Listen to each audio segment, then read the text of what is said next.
Father, we just want to slow ourselves down tonight and not tonight, this morning, and just recognize that we're in a room with the God of the Creator, the God of all creation, a Father who created the ever-expanding universe, the stars and the planets and all the beauty in this world, yet created the intricacies of each individual person in this room.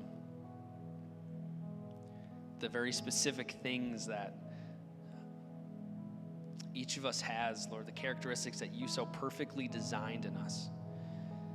You're the God of all creation, and we humbly approach you this morning asking for your presence.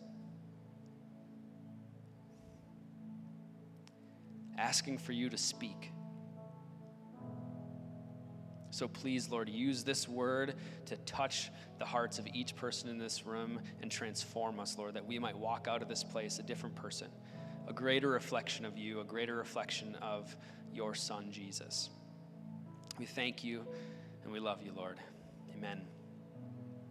Good. So, Minister Peyton last week, he started off telling you that he's doing his Chicago style. I'm not doing the Chicago style. I'm not from Chicago. I'm from a suburb of Minneapolis and St. Paul. So I apologize. I'm not going to be as wild as he is, but I'll do my best. So there's a story in John, and I know you're like, we're talking about Daniel, right?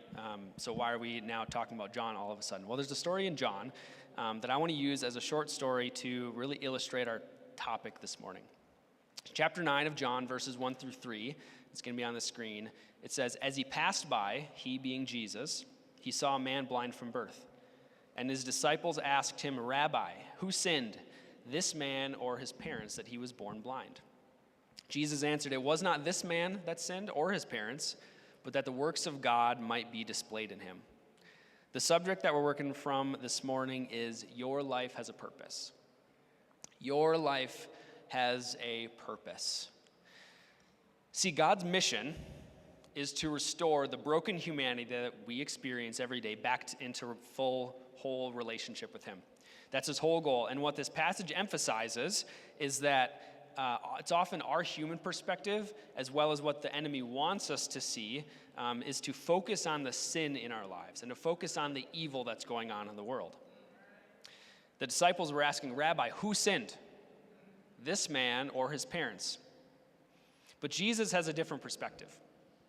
Jesus approaches this not as seeing the sin and the evil, but actually seeing the opportunity for God to move through this man. Jesus is showing that there's actually a loving God that wants to restore people back to him. And this man, though he was blind, and we don't know why he was blind, it wasn't himself that caused it. It wasn't his parents that caused it. It was really just the reality of an unfair world. A world where not everyone starts off in the same spot. A world where some people are strong and rich and beautiful, and some people are blind. Some people are poor. Some people are disadvantaged in all these different ways. And what God's trying to highlight through that passage is that despite the unfairness and reality of the world, I'm still going to use that person. I'm still going to use that person to show my glory, to bring people back to me. So as humans, as Christians, the challenge is how do we not focus on the things that frustrate us about ourselves, the characteristics that we don't like about ourselves, the experiences that we've had that hold us back, that we feel like are causing difficulties in our life? How do we take our focus off of that and put it on the side of things where it's, no, actually, this is where God's going to move in my life. So now, on to Daniel. Your life has a purpose. On to Daniel, starting at the first verse of the first chapter in Daniel 1:1, it says, in the 3rd year of the reign of Jehoiakim, king of Judah, Nebuchadnezzar, king of Babylon, came to Jerusalem and besieged it. Then in 3 and 4, it says, then the king commanded Ashpenaz, his chief eunuch, to bring some of the people of Israel, both of the royal family and of the nobility, youths without blemish, of good appearance and skillful in all wisdom, endowed with knowledge, understanding, learning, and competent to stand in the king's palace, and to teach them the literature and language of the Chaldeans. Then in verse 6, among these were Daniel, Hananiah, Mishael, and Azariah of the tribe of Judah. Finally, in 8 and 9, but Daniel resolved that he would not defile himself with the king's food or with the wine that he drank.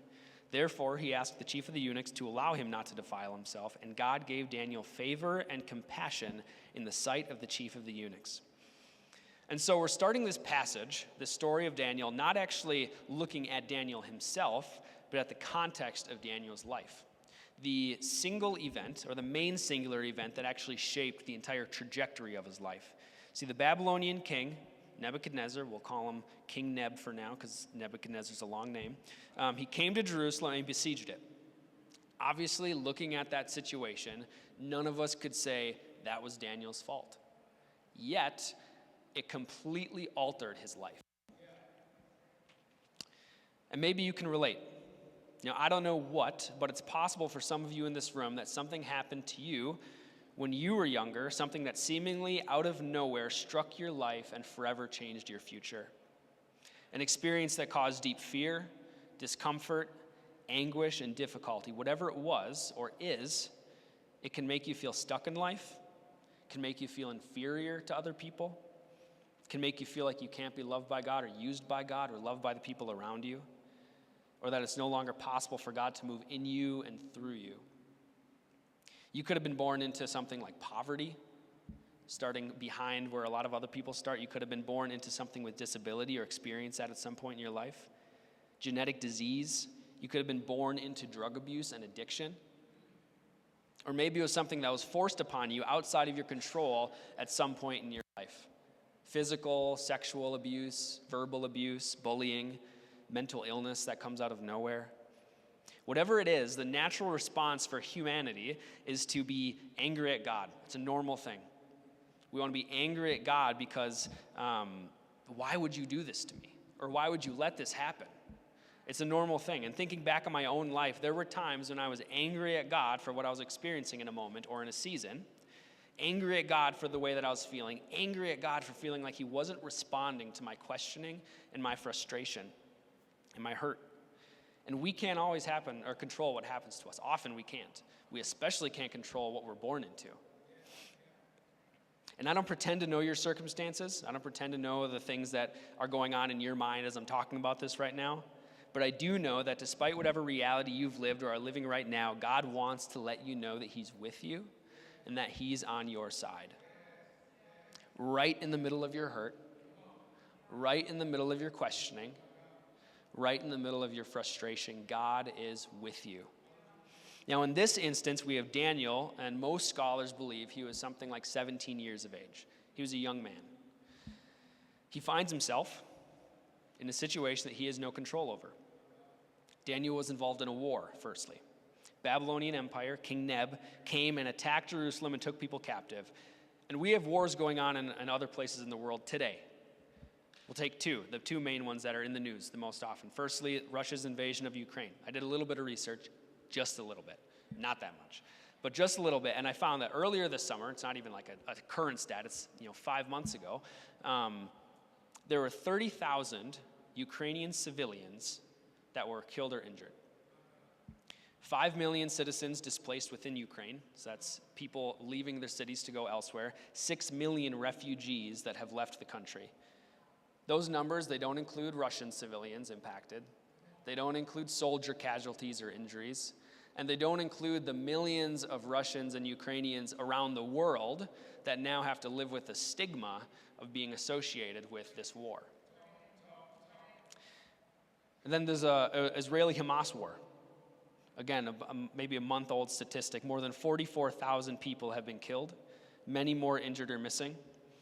And just a little tidbit for you, as an Israeli citizen, 18 years or older, you are required, male or female, to serve in their army.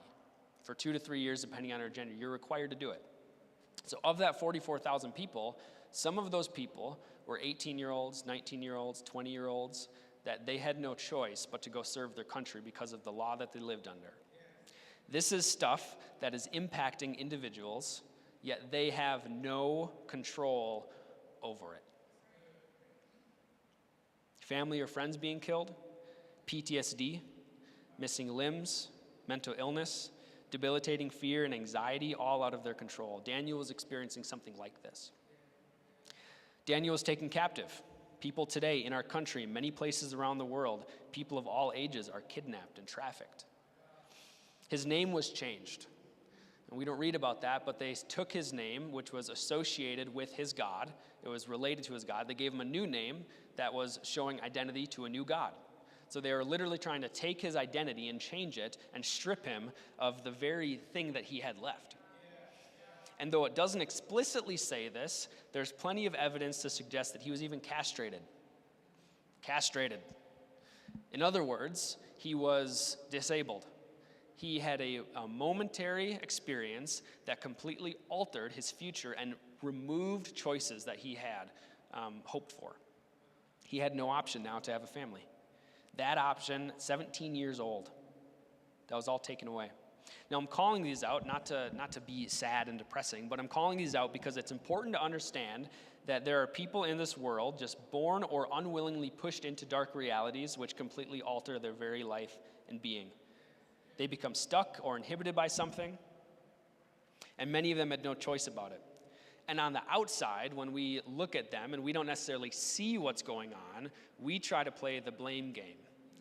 We try to do like the disciples and say, well, was it their fault that they're in this situation?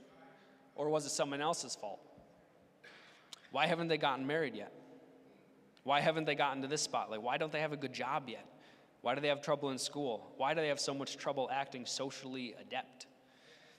And we do all of this subconsciously without even realizing that, in fact, many of these people didn't have a choice with where they're at. And that's essentially, again, what the disciples were doing.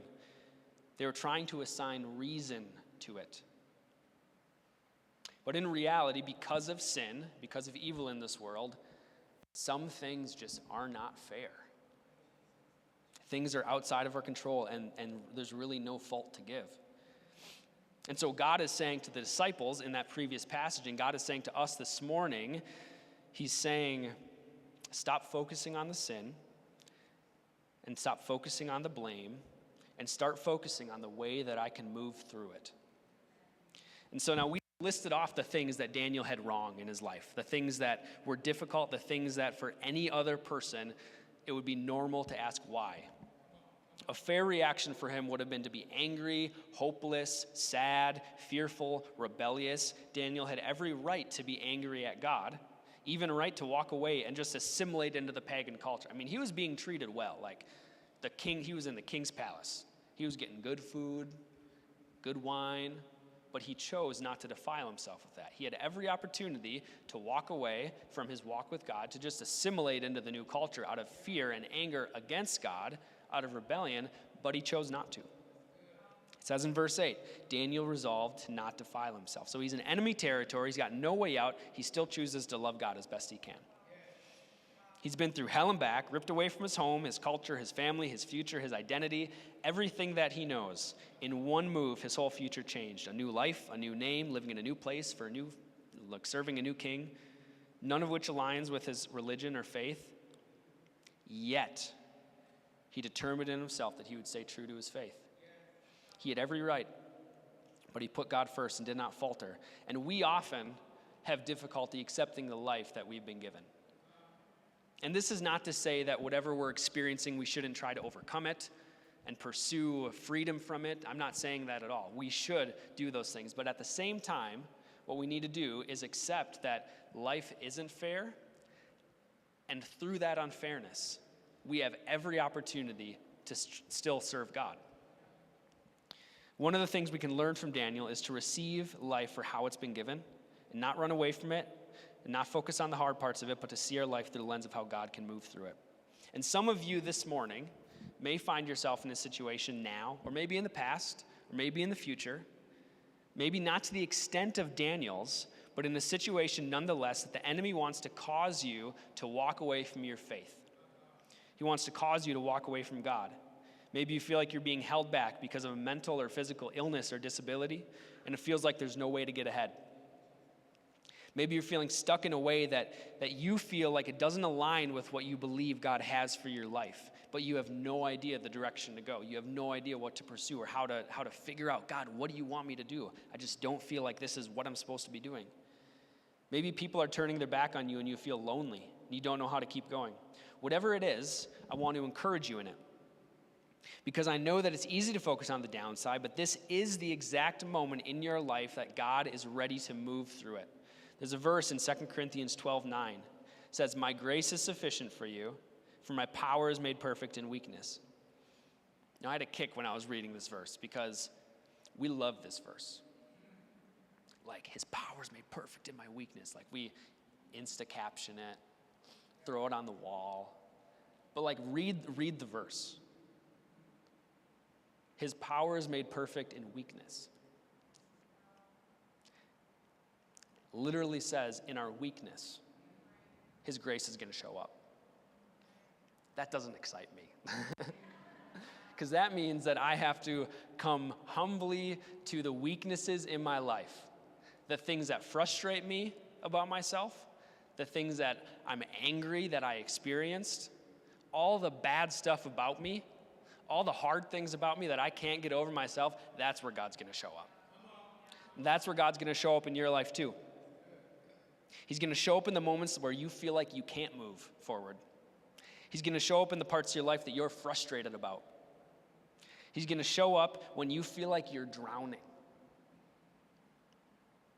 It's in our weaknesses that his grace shines the brightest. And again, I don't know what your weakness is. I don't pretend to know, but I do know that God knows.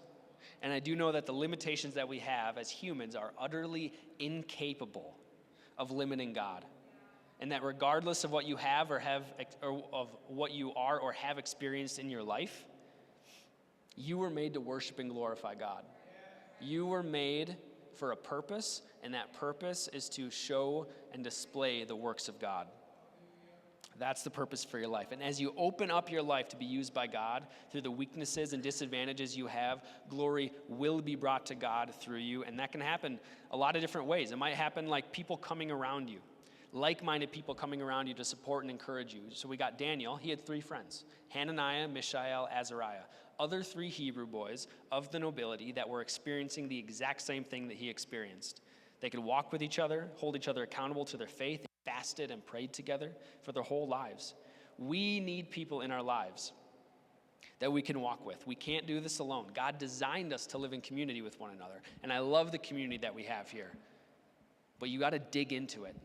If you're feeling on the outskirts, take a step in. Join a small group. It's like the easiest first step you can possibly do to gain an instant community of people to pray with you and to walk with you. It could also look like how in verse 9 it says that God caused the officials to show favor and compassion to Daniel. God can do the same thing for you. Out of nowhere, unexpectedly, opportunities can pop up that you could not have imagined that you would have. It could be people who've walked through life already a little bit that can now come alongside you and teach you and progress or help you progress and show you what opportunities to take. It can mean God meeting your needs through the lives of other people in ways you couldn't have expected, all in spite of the lie that nothing good will happen to you because of the disadvantages you face in life. Or finally, it could be like in Daniel 1:18 through 19. It says, at the end of time, when the king had commanded that they should be brought in, the chief of the eunuchs brought them before Nebuchadnezzar. And the king spoke with them, and among all of them none was found like Daniel, Hananiah, Mishael, and Azariah. Therefore they stood before the king. God set Daniel and his friends up to be the best. As, quote, none were found like them. That's part of each of our calling in life. Not to be the best because we're the best, but to be someone who none was found like you because God was in you. None was found like you because God was moving through you. God can make you stand out in a crowd so that people will notice you. On 3 different occasions in Daniel, we don't read about them, but on 3 different occasions, because of Daniel's faithfulness and his position and giving God glory in everything, the king promoted him out of nowhere. Like king has some trouble. Daniel comes and gives a word from God, and the king's like, amazing, you're promoted. That's what literally God can do that. And though we don't focus on it, I just said that. God might not miraculously remove whatever situation you're in or experiencing, but I promise you that he will walk through it with you, and bring others to walk through it with you. Despite starting off disadvantaged and captives, these Hebrew boys, ended up in the king's palace. And similarly, for your life, I promise you, as you continue to walk faithfully with God, God will put you in positions and situations in life, on the good side, that people will never have imagined that you could have been in. That's the testimony that he wants to push through your life. Because it brings glory to him. Because it displays his works. It draws people to him. Alrighty. Let's go a little deeper. Take it a little step. In verse 21, it says, and Daniel was there until the first year of King Cyrus. And I want to call that out because King Cyrus was the fifth and the final king that Daniel served under. 5 kings. In other words, Daniel was old.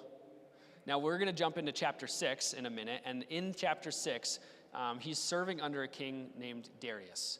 Darius was the 4th king. So this was after 4 kings that Daniel served under. So he's up there in his age. He's getting towards the end of his life. He's an old dude. Scholars think something like, 60 to 80 years old. And I know that's a big gap. Deal with it. It means he's old. Daniel 6, back then. Maeve, you're young still. Yeah, Daniel 6, 10 through 13 says, when Daniel knew that the document had been signed, he went to his house where he had windows in his upper chamber open toward Jerusalem. He got down on his knees 3 times a day and prayed and gave thanks before his God as he had done previously. So at this point in Daniel's life, again, through those promotions, through that favor that God was showing Daniel, he was now essentially a governor over the province of Babylon. So there's the king, and there's Daniel, and there's 2 others like Daniel. He's like second in command, essentially. His peers didn't like him. Those 2 other governors next to him, they didn't like him, along with a lot of other people. And so what they did was they wrote up this document. And the document essentially said, or this decree that they wanted the king to sign, essentially said, for 30 days, no one could worship any other god or any other person except for the king. And if they do, then they would have to be thrown in a den of lions. So the king, in his pride, was like, oh, that sounds great. Like, let's sign that. Not thinking, because he loved Daniel, not thinking that it would actually harm Daniel. Now, I call this out because people were watching Daniel, and we need to recognize in our life that people are watching us, the enemy's watching us, and the whole goal of the enemy is to bring some type of decree against us or decree against you to implicate you. He wants to implicate you because he wants to prohibit you from progressing in your relationship with God and impacting others in God's kingdom. So this could look in a lot of different ways. Something might happen at your job that, makes you feel, if you're speaking about God at your job, and people will get you in trouble for that. Something from your past might come to surface, and people will bring that up. That is running rampant in our culture today. When you talk about the digital age that we live in, the cancel culture that we live in, some people, I'm just going to go on a little rant here. On YouTube, you got those YouTube shorts that come up and they're little videos. There are people who literally make a living off of those videos about opening up the lives of other people and showing all the bad things that people have done in their past. People make an actual living off of doing that, and it is demonic. Absolutely not of God. Tearing other people down because of something they've done in the past. We get a heavy dose of it every time political season comes around, but it's certainly not isolated to that. But the question is that when that happens in our life, when that decree comes in our life, the challenge is, do we succumb to that and back away because of fear or God's not protecting me in this, so I just don't feel like I can serve him? Or do we retain the relationship that we have with God and continue serving him and loving him in the same way? We got another little taste of this, if you think back to the COVID-19 pandemic. Along with other groups, churches were prohibited from meeting in person for anything larger than, I don't quite remember the number, I want to say 8 to 12 people. But the simple gathering of that was against the law. And there was good reason for that, trying to stave off the transmission of a virus that we knew very little about at the time. But the unfortunate reality is that was actually a catalyst for many, many, many churchgoers to just kind of let that cause them not to go to church anymore. Let them fall out of community, kind of an excuse to back away from their relationship with God. But there were people who still chose to meet, and they found creative ways to do it. Outdoor gatherings. I remember back when we were in our young adult study, we would meet outdoors, cars in parking lots, Zoom services. But what I think is so impactful about this part of Daniel's story is his purity and love for God is so deep that he did not allow this decree that threatened his life to change the way that he loved God, to change the way that he pursued God. Verse 10, it actually says that when he had heard that the document was signed, he went to pray next to the window as he had done previously. He kept on seeking God and praying as he always had, despite the repercussions. There's a couple verses in 1 Thessalonians 5, 16 through 18 that says, "Rejoice always, pray without ceasing, give thanks in all circumstances, for this is the will of God in Christ Jesus for you." It's my favorite verse in the entire Bible because it makes the will of God so clear for all of us.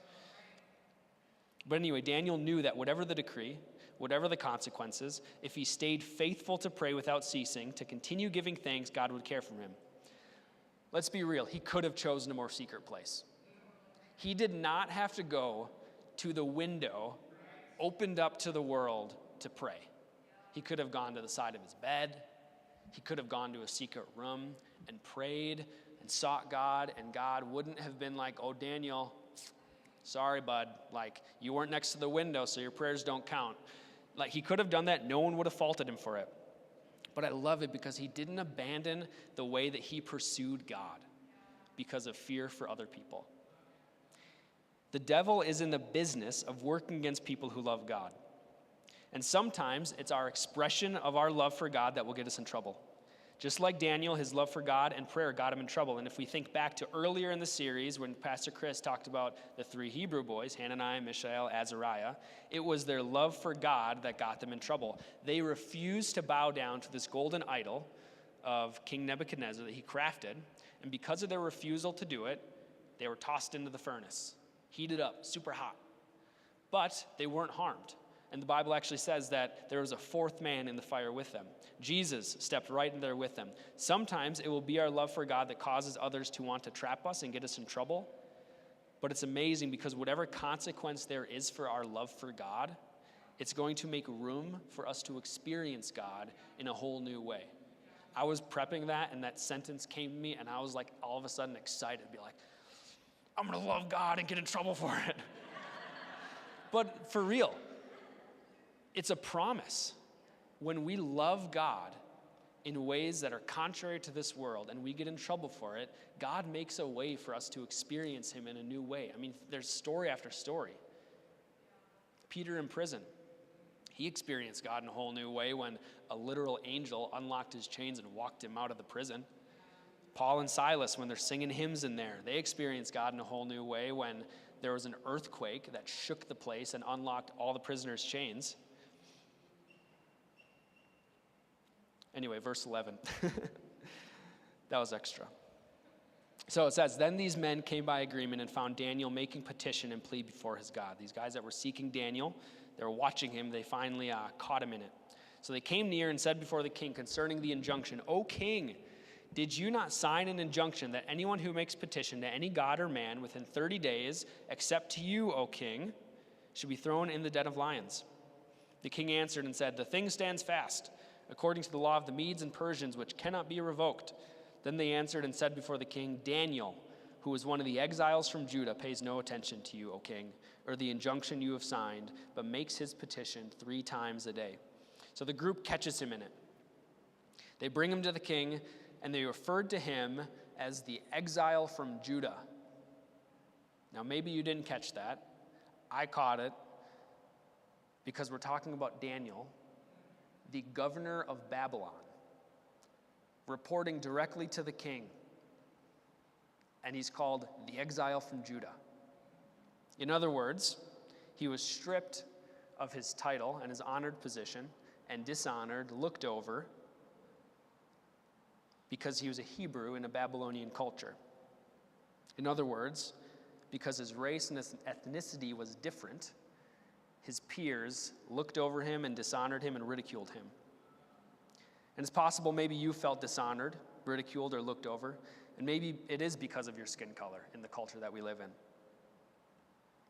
Maybe it's because of the job or industry you work in that's not necessarily seen as sophisticated as others. Maybe it's because of the education you have or lack of education you have. I mean, people every day are dishonored for the most trivial of things. The type of clothes they wear, the type of car they drive, the neighborhood they live in. I mean, people, this is more prominent in the corporate world, people with broken English get dishonored because they're assumed to be less smart. People with southern accents are dishonored because they're assumed to be less smart. But think about people who come and speak with broken English just goes to show that they know more than one language. I know one language. Like, they're already smarter than I am. But for anyone who experiences that, it does not preclude them from being used by God. In fact, Psalm 34:18 says that the Lord is near to the brokenhearted, and he saves the crushed in spirit. Other people might dishonor you and treat you poorly, but God wants to be close with you. Moving on to verse 16 of Daniel chapter 6, it says, Then the king commanded, and Daniel was brought and cast into the den of lions. The king declared to Daniel, May your God, whom you serve continually, deliver you. Now, you might feel like you're in something like this right now. It might, maybe not an actual den of lions, and I hope not, because you're all here with me. But you might feel trapped and feel like God's not with you. It could be a difficult relationship, familial relationship, a romantic one, a friendly one. Loneliness. You might feel trapped in a bad job, but fearful to leave it because you're not sure how you'll sustain financially. You might feel trapped in anxiety or depression or OCD. You might feel trapped in a scary financial situation. You might feel trapped in a cycle of busyness that's wearing you down that you don't know how to get out of. You might feel trapped in an addiction. There are a plethora of things that we can feel trapped in this world. But I want you to know that even when you're in the den of the enemy, or in other words, in the middle of whatever trap you're in, God is watching over you, he's on your side, and he's closing the mouths of the lions, like we'll read about in a second. Because he wants to preserve you. He's basically shutting down any way that the enemy can actually use in that trap to end you, whether that's physically or spiritually or emotionally end you, because he wants to preserve you because there's a work that he's planning for you. There's a purpose that he's planning for you. And so regardless of whatever you're experiencing, regardless of how difficult it may seem, know and trust that you will be preserved through it. Now, Daniel, he was not taken out of the den. He was left in the den, actually. And if God had the power to go close the lions' mouths with an angel, he certainly had the power to open the den up and take Daniel out. But he didn't. He left Daniel in the den and protected him in it. It says in 19 through 22, Then at the break of day, the king arose and went in haste to the den of lions. As he came near to the den where Daniel was, he cried out in a tone of anguish. The king declared to Daniel, O Daniel, servant of the living God, has your God, whom you serve continually, been able to deliver you from the lions? And Daniel said to the king, O king, live forever. My God sent his angel and shut the lions' mouths, and they have not harmed me, because I was found blameless before him, and also before you, O king. I have done no harm. Again, he didn't take him out of the trap. He left him in the trap, but he sent an angel with him. He stood with him in it. And God's standing with you in whatever trap you're in. God's standing with you in whatever difficulty you're experiencing. And it says the lions' mouths were shut because Daniel was found blameless before him and also before you, O king. I want you to know that even in your trapped situation, number one, God is still on your side. God is still in control. God can still work a miracle. And God will still get the glory and will work purpose through whatever you're experiencing. And I need you all to know that today, as you stand before God, because you might be saying, well, Daniel was found blameless. It says right there, he was found blameless before God and before the king. I'm not blameless. I've done stuff. God wouldn't save me. 2 Corinthians 5:21 says, For our sake he made him to be sin who knew no sin, so that in him we might become the righteousness of God. If you have confessed with your mouth and believed in your heart that Jesus is the Son of God who came to deliver us from our sin and separation from our Father, you are found blameless. You are found blameless before God. That means that whatever you've done, no matter how bad, no matter how weird, God sees you as he sees Jesus. Now, I don't feel worthy of that, but that's the reality. God sees you the same way he sees his son. And that is how we know, and that is how we can become confident that God is on our side. Now, I'd like to end just by saying that Daniel spent his whole life in Babylon. Just like how God didn't take him out of the trap, God didn't take him out of Babylon. From the time he was a young boy, 17 years of age, he lived there. Never married, no kids, spent his whole life in service to a pagan king. But in verse 26, the most amazing part of this whole story in my perspective, a purpose of Daniel's life, King Darius made another decree. It says that in all my royal dominion, people are to tremble and fear before the God of Daniel. For he is the living God, enduring forever. His kingdom shall never be destroyed, and his dominion shall be to the end. He delivers and rescues. He works signs and wonders in heaven and on earth. He who saved Daniel from the power of the lions. So we have King Darius, this Persian king, not a Jew, not a believer in God. No, not at all. He's Persian, and he creates a decree for the entire Babylonian kingdom to bow down before God and to treat God as the one God. It was because of Daniel's faithfulness in receiving and accepting the life that he was given and pursuing God through it that allowed this to happen. He didn't run from it. He didn't curse. He didn't flee. He didn't rebel. He accepted and pursued God through it, and God got the glory. God used Daniel, number one, to preserve the people of Israel because they were captured in the Babylonian Empire, and number two, an entire this was like the empire of the world at that point. The entire empire to fear and tremble and bow before the God that Daniel served. Your trap, whatever it is, it might feel like it's been going on for too long and it's never going to end. And I pray and stand with you in that trap. I pray that you be delivered from it. For Daniel, he spent his whole life there, and I pray that you don't have to spend your whole life there. But even if you do, I know that God's going to give you favor through it, and I know it's going to allow you to serve God in magnificent ways. Daniel gave God glory in this pagan culture, and God was made known there. He was given prophetic dreams and messages that were recorded and written down that we're reading to this day that have not happened yet. Prophetic messages about the end times.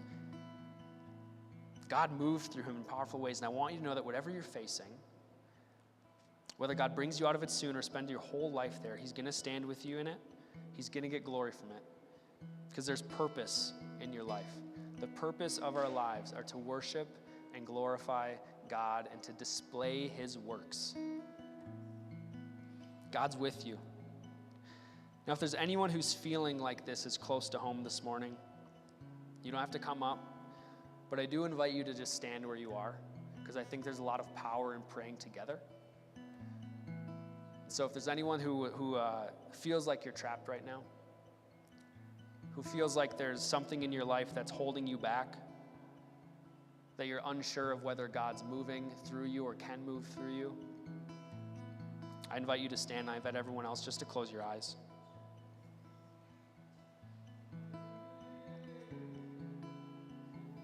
And everyone with your eyes closed, just reach your hands forward in an act of solidarity and unity for these people. And I just want to pray with you quickly. So, Father, you see these people. Lord, you see the difficulties that they're facing. I don't pretend to know, Lord, that whatever they're going through, or the difficulty they're facing, nor the impact that it's having on their lives, Lord. But firstly, Lord, I pray, God, that your Spirit would give them comfort and peace in whatever this is. Comfort and peace to know that you are with them, that you are standing with them,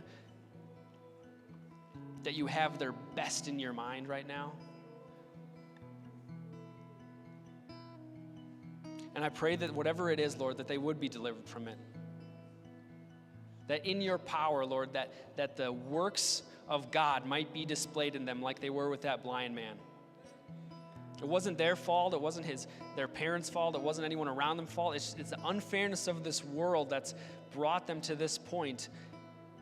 But even despite that, even despite the ways that the enemy wants to move in that, I pray, Father, that your works would be displayed in them and that your works would shine through them, that they might attract others to you and live out their purpose of glorifying you.